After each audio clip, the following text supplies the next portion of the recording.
प्रभु जीशुख्रीष्ट अति पवित्र और बहुमूल्य नाम आपण समस्त को आउ गोटे नूतन प्रसंग रे पुनर्बार मु स्वागत करुअछि। ख्रीष्टरे प्रिय भाई भणी माने प्रभु को वाक्य आज आम अल्प समय पुनर्बार ध्यान करने। आज आम जो प्रसंग रे कथबार्ता हेबा सेही प्रसंगर शीर्षक है विश्वासी माने क्यों वक्ता मानकु पसंद करती नहीं। विश्वासी माने क्यों प्रचारक क्यों पालक क्यों वक्ता मानकु से माने पसंद करती नहीं। यही प्रसंग रे प्रभु को वाक्य आपण मानकु किछि कथा कही परामर्श देवा सहित उत्साहित करबा पई चाहे। प्रिय भाई भणी माने आमे ए प्रकार गोटे समय रे बसवास करूछु। ख्रिस्टियन समाज रे अनेक भाई भणी माने से माने प्रभुंकर वाक्यर भक्त हेबा परिवर्ते प्रभुंकर सेही शिक्षार भक्त हेबा परिवर्ते एवं ख्रीष्टंकर अनुसरण करिबा परिवर्ते से माने प्रचारक भक्त हो जाइछन्ति। से माने वक्ता मानक पछरे से माने धाउछन्ति। प्रिय प्रभुंक लोक माने मु कहिबा पई चाहे आज ख्रिस्टियन समाज रे अनेक भाई भणी माने केतेक वक्ता मानक से माने पसंद करंती नै।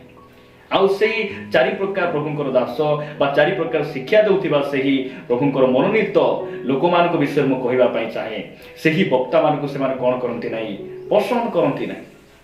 आसंतु प्रथम विषय देखिबा मो सहित आपण माने द्वितीय तिमोथी 3 अध्याय को आछिबे। द्वितीय तिमोथी 3 अध्याय 12 पद लिखा जाए, प्रकृत रे जेउ माने ख्रीष्ट जीशुंको सहभागिता रे धर्म जीवन यापन करबा को इच्छा करंती से माने तालना भोग करे।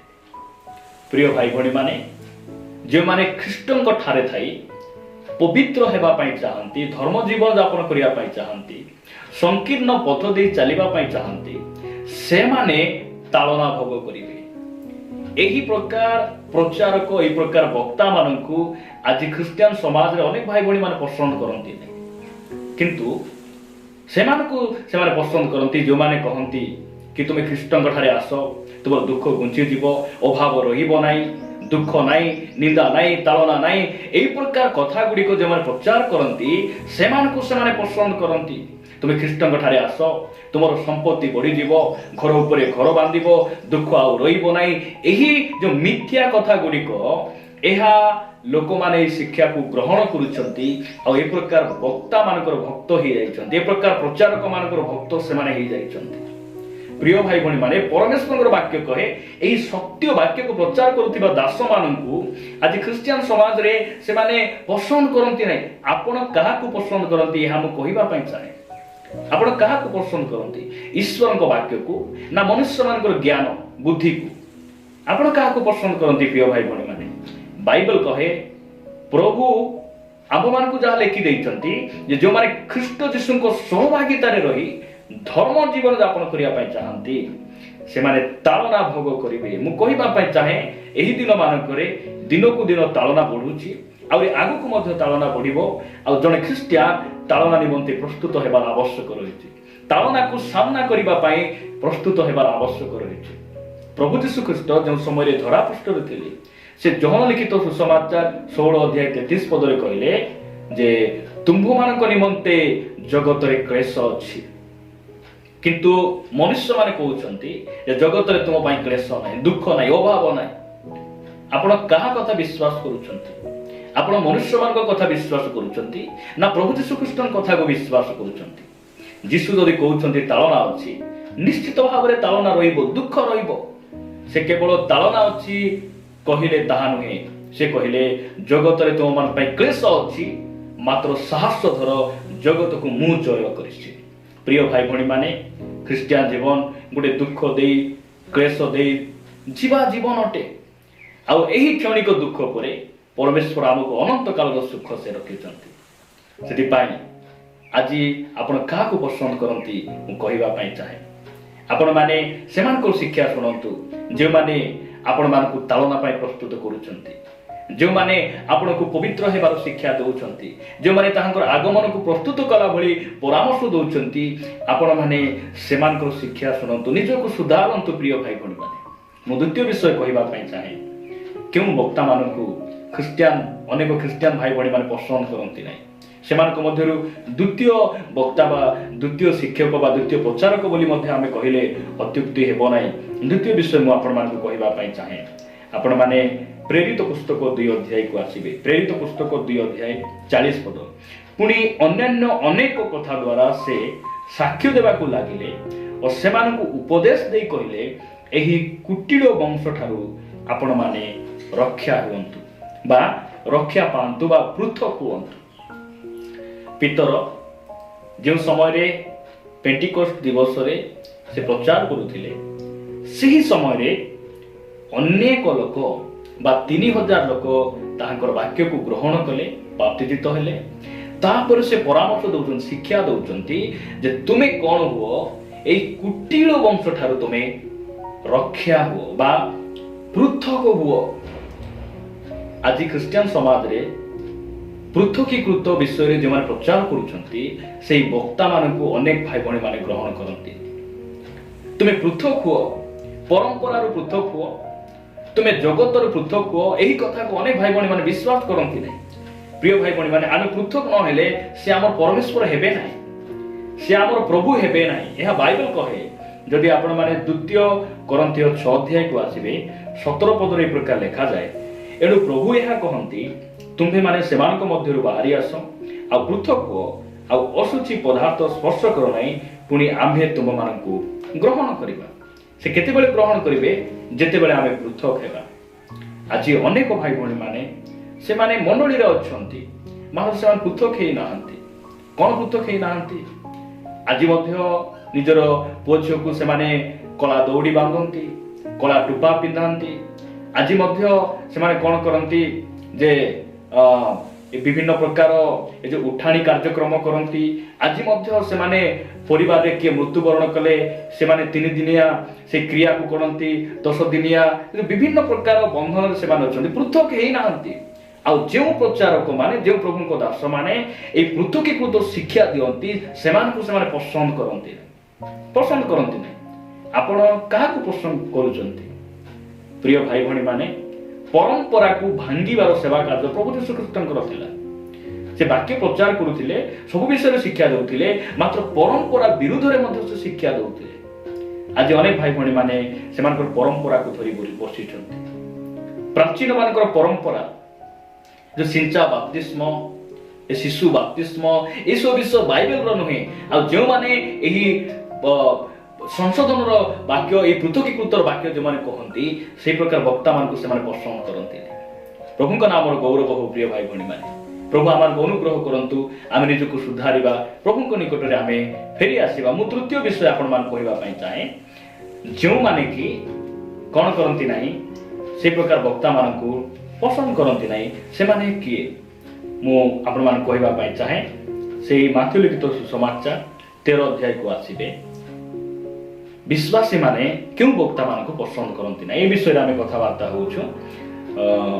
ମାଥ୍ୟୁ ଲିଖିତ ସୁସମାଚାର 13 ଅଧ୍ୟାୟ 57 ପଦରେ ଲେଖାଯାଏ, ଆଉ ସେମାନେ ତାହାଙ୍କଠାରେ ବିଘ୍ନ ପାଇଲେ, କିନ୍ତୁ ଯୀଶୁ ସେମାନଙ୍କୁ କହିଲେ, ଭାବବାଦୀ ନିଜ ପୈତୃକ ନଗର ଓ ସ୍ୱପରିବାର ବିନା ଅନ୍ୟ କୌଣସି ଠାରେ ହତାଦର ହୁଅନ୍ତି।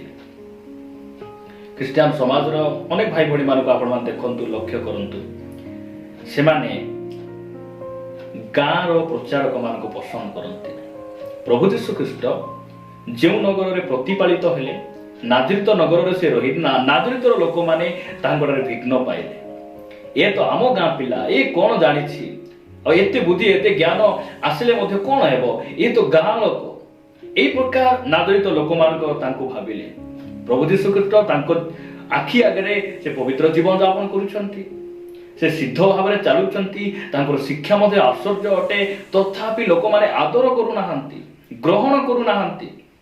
ଖ୍ରୀଷ୍ଟିଆନ ସମାଜରେ ନିଜ ଗାଁର ନିଜ ଅଞ୍ଚଳର ବକ୍ତାମାନଙ୍କୁ ସେମାନେ ପସନ୍ଦ କରିବେ ନାହିଁ, ସେମାନଙ୍କୁ ବାହାରୁ ବକ୍ତା ଦରକାର।